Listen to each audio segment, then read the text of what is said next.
In this Programming for Artists tutorial, I'm going to introduce the basic concept of functions.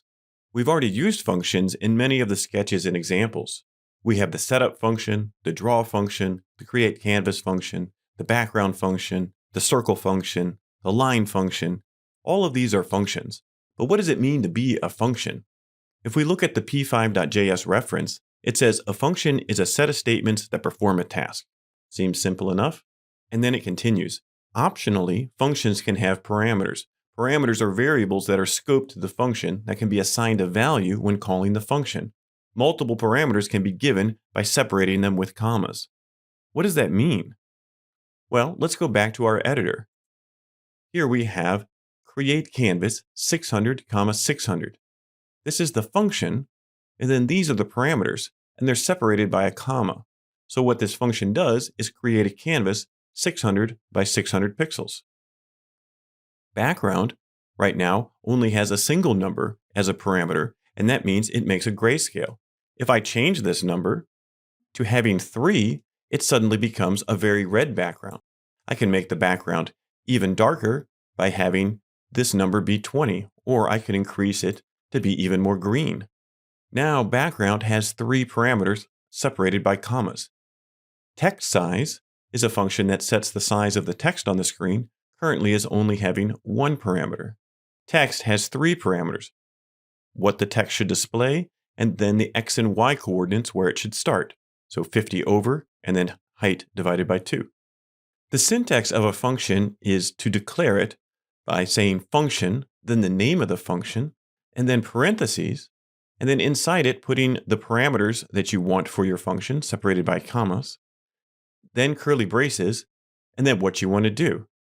So for here, we could console log the parameters. So for example, if I say console.log parameter, and then once again console.log parameter 2, currently nothing happens. But if we actually call this function and give it some parameters, we can see that happen. So let's go ahead and do that. How do we call a function? We're already calling functions all the time. Text is calling, background is calling, createCanvas is calling. So when we don't declare the function with the function name, that means we're calling it. So let's type my new function. And then we need 2 parentheses and then a semicolon. Suddenly we're getting an error. It says undefined. So what I need to do is actually give it its parameters. The function isn't going to work if we don't have any parameters here. We can actually give it some default parameters by saying, so now it has default 1 and default 2. Here we can put in default values for the parameters, but if I type in a new value, for example, new value and other value, it overrides the default. So that way you can have something fall back to a default value. But this is not necessary. We can delete the default values and it will still work fine. We just need to know that we need to set these parameters in our function.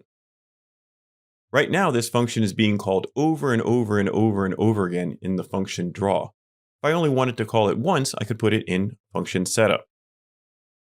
Now it's in function setup. Let's make a simple function ourselves. We've made my new function. Let's talk about how to make a function that shows this text. First, let's declare the function. We'll say function, we'll call it show text, and then we'll give it our curly braces.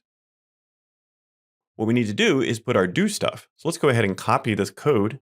We'll cut it out, and then we'll put it inside show text. But now nothing's happening. That's because we have to call the function show text. So let's do that. We could say show text, and now it'll show the text. Now notice the difference between show text and my new function. My new function has parameters.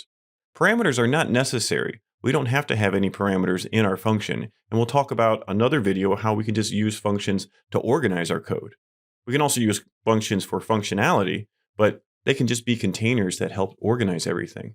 So how do we create a parameter? The first thing we need to do is put it here.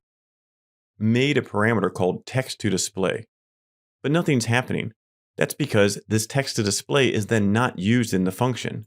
If I change this to text to display, now I'm going to get an error because I haven't defined text to display. Again, I could give it a default. Now it has a default value.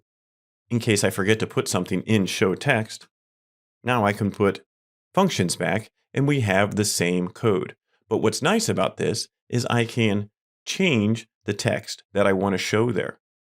And you could have different text show at different times, and then we could reuse the text. P5.js already has a really great function called text, so you wouldn't necessarily want to recreate that particular function, but this shows how we can use a function, have multiple things that happen inside the function, and then pass parameters. We're going to learn a lot more about functions, but for right now, this gives you the basic syntax for a function and allows you to create your own functions. In the next video, we'll see how we can organize our code with functions. Happy programming!